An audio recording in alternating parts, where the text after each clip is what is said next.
রব্বানা যালামনা আনফুসানা ওয়া ইল্লাম তাগফির লানা, আপনি যদি ক্ষমা না করেন, ওয়া তারহামনা, আপনি যদি দয়া না করেন, লানাকুনান্না মিনাল খাসিরিন, আমি ক্ষতিগ্রস্তের অন্তর্ভুক্ত হয়ে যাব, জালেমদের অন্তর্ভুক্ত হয়ে যাব। তাহলে আদম আলাইহিস সালাম সর্বপ্রথম স্বীকৃতি দিলেন, হে রব, আমি অন্যায় করেছি, আপনার কাছে ক্ষমা চাচ্ছি, আপনি ছাড়া ক্ষমা করনেওয়ালা কেউ নাই।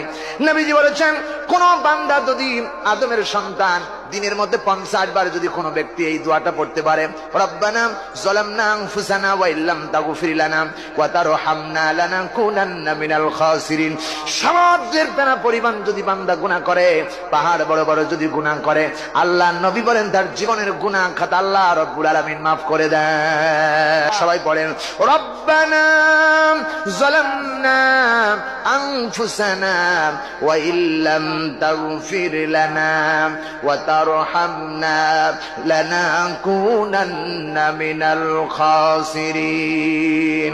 হায় আল্লাহ, আমি অন্যায় করেছি, অত্যাচার করেছি, আমার নফসের উপরে জুলুম করেছি, আপনি সে ক্ষমা করে দেন, আপনি ছাড়া কোনো ক্ষমতাকারী নাই, আপনি যদি ক্ষমা না করে দেন, আমি নিশ্চয়ই জালেমদের অন্তর্ভুক্ত হয়ে যাব। আল্লাহর কসম করে বলি, আদম আলাইহিস সালাম কেবলমাত্র আরাফাতের ময়দানে দাঁড়িয়ে এই কথাগুলো যখন আল্লাহরে শোনায় দিলেন, আল্লাহ রব্বুল আলামিন সঙ্গে সঙ্গে তার জীবনের সব পাপগুলো মাফ করে দিলেন।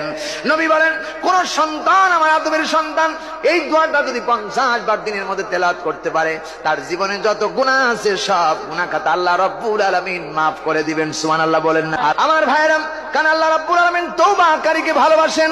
আল্লাহ রব্বুল আলামিন বলতেছেন, তওবা যদি করতে হয় তাহলে তওবায়ে নাসুহা করো, নাসুহায়ে তওবা করো।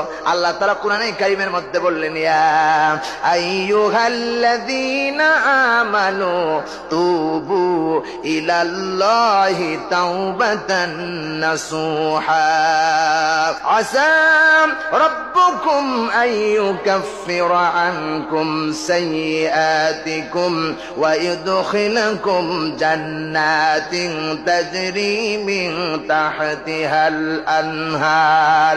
কোন বান্দা যদি আল্লাহ বলেন, ও আমার ইমানদার বান্দারা, ইয়া আইয়ুহাল্লাযীনা আমানু, ও ইমানদার বান্দারা, তুবু ইলাল্লাহি তাওবাতান নাসুহা, যদি তোমরা খাঁটি দৃঢ় তওবা করতে পারো। তওবা মানে নসুহা, মানে নসুহা কোনো ব্যক্তির নাম না, নসুহা মানে হলো আমার ভাইরা কোরআনের ব্যাখ্যা হলো খাঁটি তওবা, দৃঢ় তওবা, অবিচল তওবা যদি কেউ করতে পারে, আল্লাহ রাব্বুল আলামিন বলেন, আসা রাব্বুকুম আইয়ুকাফির আনকুম সাইয়্যাতিকুম, জীবনের যত গুনাহ আছে সব গুনাহ খাতা আল্লাহ রাব্বুল আলামিন মাফ করে দিবেন। আর তার জন্য আল্লাহর জান্নাত আল্লাহ রাব্বুল আলামিন